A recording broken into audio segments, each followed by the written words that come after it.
Adam Maddox, a former St. Joseph Mustangs, playing an integral role in the Mustangs a few years ago. I won't say how long ago. I'll let you tell us that one, Adam. Thanks for coming on with us. I appreciate it, Chris. Thanks for having me. So it's been a minute since you've been on the team, but you came back in 2019. I believe it was one of the games for the MINK League title. You came out and threw the first pitch and everything. Just what's life been like, since the Mustangs for you?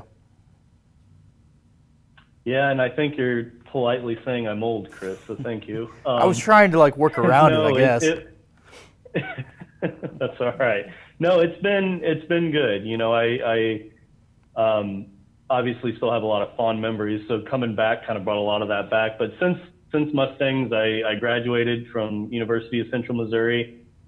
Took my first job out of college working for the Springfield Cardinals, minor league baseball team there in Springfield, Missouri, and ultimately ended up going into finance, became a financial advisor, and now I'm in a leadership role as regional director for Prudential Advisors based out of Kansas City. So yeah, always wanted to work in baseball, so I got that sniff right after college, and that was fun. But I had a kind of a family legacy working in finance, actually third generation, so kind of fell into the family business, which has been fun. It's been great.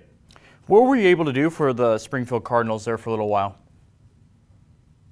So I worked in their marketing and sales department. So we did a lot of the group ticket sales, fundraising events. We did, we worked all the home games. So we'd be in the office at 9 a.m. and if there was a game that went into extras and lasted till 1 a.m., we were there too. So it was definitely a crash course on wearing a lot of different hats, and learned a lot, met a lot of great people. It was a great networking opportunity as well. And it doesn't hurt to have to drive to a baseball stadium for work every day. That was pretty fun. For a lot of people watching this, Adam, they probably already know who you are, or at least probably should know who you are if they're a Mustangs fan, going back to that 2011 season. I think that's maybe what a lot of people remember is what you were able to do for that MINK League title. Just what do you remember about all of that too? Yeah, I think that was, I've played baseball since I was, 4 years old, whatever it is. And of all those memories, that was just something I'll never forget, and I think more than anything, obviously the winning the title and throwing the no-hitter, that was all very, very exciting. But I think it was such a cap to a great season. And looking back now, I don't necessarily miss the sport of baseball. I miss the team, the camaraderie. And that game was really just kind of that final piece to that journey we had as a team. When you put a team together, especially college summer ball, most years those rosters are flipped. It's new faces, and we had some of that, but we had that core group that came back year after year, and that was pretty special. That's pretty unusual, and I think a lot of that says something about St. Joe and the team they've supported and built throughout the years, that you have these players that do want to come back year after year. And, it's a special place to play. It really is. You guys in that 2011 team, I think, more or less started that dynasty mentality. I think, 6 league titles, 5 since then. Back then, did you guys know what you guys were building there? Because, that was only the 3rd year of the team, and it's still a young program organization. Things are just getting started. But to win the title there and kind of see where it is now, did you guys know what impact you guys were having? I don't think so. Truly, I think, being in college, a lot of times you live in the moment, so it's tough to take a step back and take a look at the impact that can have for a team or even a community. And I think now it's awesome to look back and see what we accomplished, and I still keep in touch with a large majority of those guys, and it's been fun to see how they've developed and where they're at now and after baseball, and the families they've started, and I think it's cool what we created. Sure, if we did, create a dynasty, great.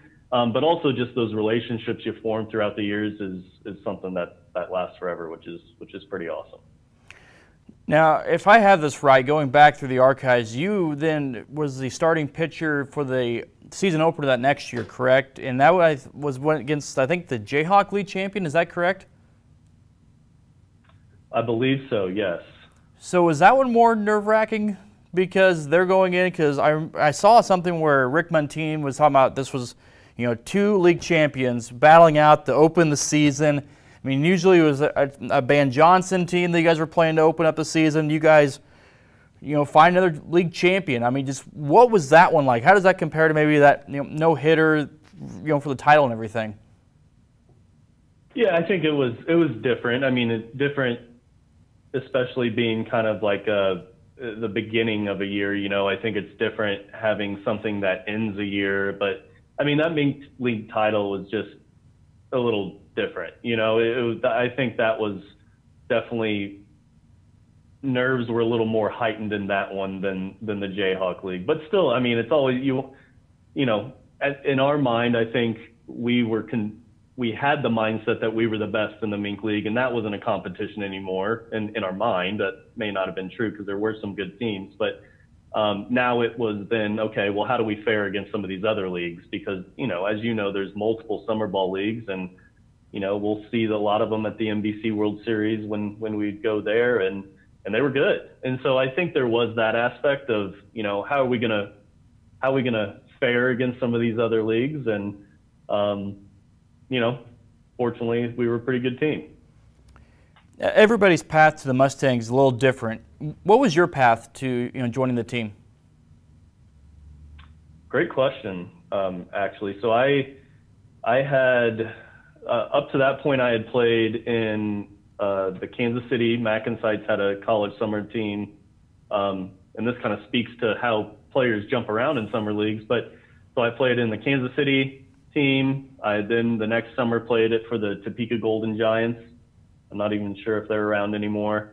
And then I was scheduled to go play in the Northwoods League, and my college pitching coach at Missouri State at the time had recommended that might not be a good fit because of some of the usage they'd seen in the past for some of their pitchers. And so I had played high school summer ball with TJ Daly and Ben Baker, who were on that inaugural Mustangs team. And Ben and TJ told me just how awesome it was to play there. And I said, well, tell the coach to call me. I need a place to play. And Matt Johnson reached out, and at that point I had decided to transfer from Missouri State to Central Missouri, and I hadn't thrown a lot at Missouri State that year before, which is one of the reasons I was transferring. And, quite frankly, Coach Johnson took a chance on me. The roster was relatively full at the time, but they added me as an arm, and I was able to work myself into a starting pitching rotation. And, I give Coach Johnson a lot of credit, and still talk to him to this day, but give him a lot of credit for, taking that chance on me, because at that point I needed it for my career. You mentioned that, and I talked to Steve D'Amico, last week a little bit, and he was 14 through 17, but he kind of said the same thing, that Coach Johnson took a chance on him. It turned out, his role expanded. With Coach Johnson, how big did he play a role maybe in helping you, confidence-wise or anything else? Because I don't know without him if the Mustangs are in the same place they are now, just because of what he was able to do early on and kind of help build what this team is. No, I think you're spot on. I think, Coach created a culture really of ownership and responsibility. Not that it was rigid, because we had a lot of fun, as you know, watching us throughout the years. We had a lot of fun, and we were brothers out there. But that culture really started with Coach Johnson, in my opinion, and fortunately we were able to adapt, and that brought a lot of us back to see each other, and that's why a lot of us come back for that reunion game year after year. And I think that a lot of that starts with Coach Johnson. And I think the beauty about Coach Johnson is he doesn't try to make people what they're not. You know, I was never going to be a guy that threw 95 with, you know, disgusting breaking stuff. But I was a pitch to contact guy, and he told me to embrace that. You know, he never tried to make someone who they weren't. And so I think that's what built a lot of that confidence within a lot of us is that we just accepted who we were and just made the best versions of ourselves, which quite frankly is a skill we can take with us for the rest of our lives. Looking at your college career a little bit, you talked about ending up at Central Missouri, and by that point, they kind of already solidified themselves as one of the best programs in the country. Just what made you decide that Central Missouri was the place, and just what would it like to be in that program? Yeah, Central, I grew up about 20 minutes from Warrensburg. So Central Missouri, obviously, when I was transferring from Missouri State, it was looking at that time, you had to kind of transfer to Division II, otherwise you'd have to sit out a year. And so looking at some of the schools I was looking at, a lot of the other universities were promising, you know, me a starting rotation spot, or, hey, you're going to be our Friday night starter. And I was thinking, I remember telling my dad, I was like, they've never seen me pitch. I don't know why they're promising me that. But I go to my visit at Central Missouri, and, you know, Coach Myers he says, I can't promise you playing time. I can't promise you, you know, anything other than every year we're going to play for a ring. And he pulled out his box of, you know, regional and World Series rings. And I was like, yeah, where do I sign? So, you know, I've never been a big believer of getting things handed to you, I think. And the fact that he didn't either, you know, he said, you know, well, you just got to earn it. I think that really spoke to me. And fortunately, we were able to have a lot of success together. So it was a great place to play. Thought they were going to win that title this year too. They got really close. I remember just watching that, and I was like, man, they're something else. Like every year, it just seems like Central Missouri is just always, you know, right there on the cusp of it every single year. Yeah, they're fun to watch. They do a good job, and I still talk to Coach Crooks, who's replaced the gut coach I played with or played for, and he's got that program up and running. It's awesome to see. All right, so I'll put you on the spot here a little bit with everything going on with baseball and the major leagues and the pitching substances, whatever you want to call. You're a pitcher, former pitcher. Are you more leaning on the fact that the substances can be needed, or are you more with the batters who are saying this isn't fair to us, although the batters have been known to use pine tar, whatever else is in their arsenal too? What are your thoughts on everything? I was a pitcher who absolutely had to use something. Don't turn me into to Ron, the MINK commissioner now retroactively. But yeah, I especially because I sweat so much, I always had to use something. In fact, I remember when we were on a road trip to play Nevada, we forgot the rosin bag, and I always used rosin and sunscreen, and yeah, so we had to go to Walmart, I think, and get some cheap rosin bags. Otherwise, I would have been unable to throw. I think I don't hate. I think as everything evolves, right? Things get stickier. Things get more, you know, well, are we crossing that line now? And I think the spider tack issue, which is kind of the big thing right now, is maybe past that. But to that point, it's also tough to change a rule, or at least start to enforce a rule out of nowhere in the middle of a season when you have pitchers who have been training entire off season with some of those. And, you know, that can lead to injuries. People have to grip the ball harder. That can make them use different muscles. Tyler Glass now might be an issue of that potentially with his UCL. So I don't hate adding additional enforcement, but I do think that they should have communicated that prior to the season rather than make it a reactionary decision halfway through. And for people who don't, you know, understand just the gripping mentality and just being able to get a handle, you know, on the ball, you know, you said the rosin bag and just sunscreen. Just what is that difference like if you don't have anything and just something that helps you grip it? Because like you said, there's injuries could pop up because, I mean, you're trying to hurl, and if you don't have a grip, who knows what happens? Yeah, I think, for me, I was a control pitcher. I didn't typically walk many people. I worked on location because I didn't throw hard. And so being able to spot pitches was critical to me having any sort of success because otherwise I wouldn't have.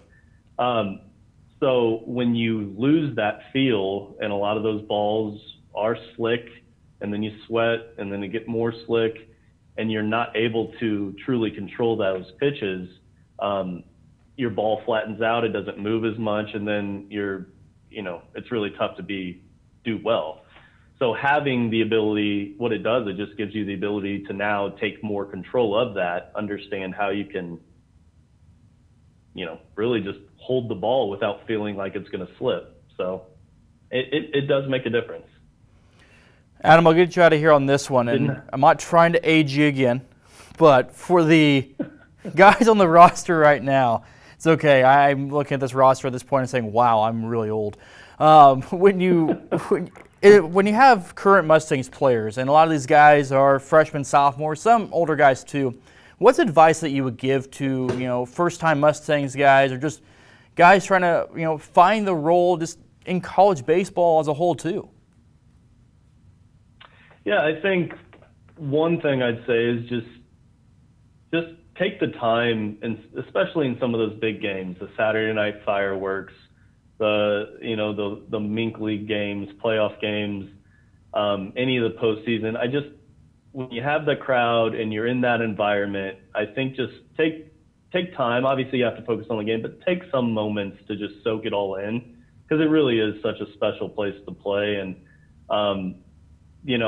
I think that's one thing, that no-hitter game, that last inning, I just kind of took a step off the mound and just soaked it in, knowing I was probably going to give a hit the last inning or something. But it really is just cherish those moments, cherish those times with those guys. I mean, it's just such a great place to play, and I know those road trips, you become so close to those people. And I use it as a time to develop. Don't just use it as a time to show up and play. Use it as a time to get better, work on things that not only maybe baseball focused, but work on yourself, work on habits, work on being a better leader, work on communication. Because, that's the thing about baseball and sports in general, is I've found that so much of that is transferred over to my professional life too. And so I don't think I realized that when I was playing, but, that has been a byproduct of being a part of a team and being, hopefully considered a leader on one of those teams. So yeah, I'd say just make sure you take the time to soak it all in, but also work on yourself, both on the athletic side and the personal side. All right, I got to ask you, so many guys downplay this. Did you know the no-hitter was going on the entire time? Yeah. I was nervous, man. And I didn't notice it at first, because if you look back at that box score, I walked 6 people, which I never walked people, but I walked 6 or 7, I think. And so I didn't notice it until the 4th, because I had guys on base, but then no one was sitting next to me. Well, actually, I think it was 5th, but no one was sitting next to me in the dugout. And I was like, this is weird. And, because usually people are messing around and joking and everyone's against the fence, and that's when I was like, oh crap, there's something going on here. So I wish I didn't know it was going on, honestly, just because I started to get nervous then. And Ron, who was the umpire and now the MINK League commissioner, Ron was the umpire that game. And you can there's some videos on YouTube of that game. You can go see the last pitch for the strikeout. That batter was 6'5", and it was it was at his shoulders. So he gave me one there. I'll have to ask Ron about that. Did you put any pressure on your defense there in that last inning to say, hey, don't mess this up for me? No. I knew if anyone was going to mess it up. And they had already saved me multiple times. Cam Bentley was our center fielder. He made a diving play in center. We had multiple plays in the infield that saved me. I think Brent made a great play at third as well. So, no, they had already bailed me out quite a few times, and tough to ask them to do any more than they already did. Good stuff. Adam Maddox, thanks for coming on and good catching up with you. You as well, Chris. Thanks for having me.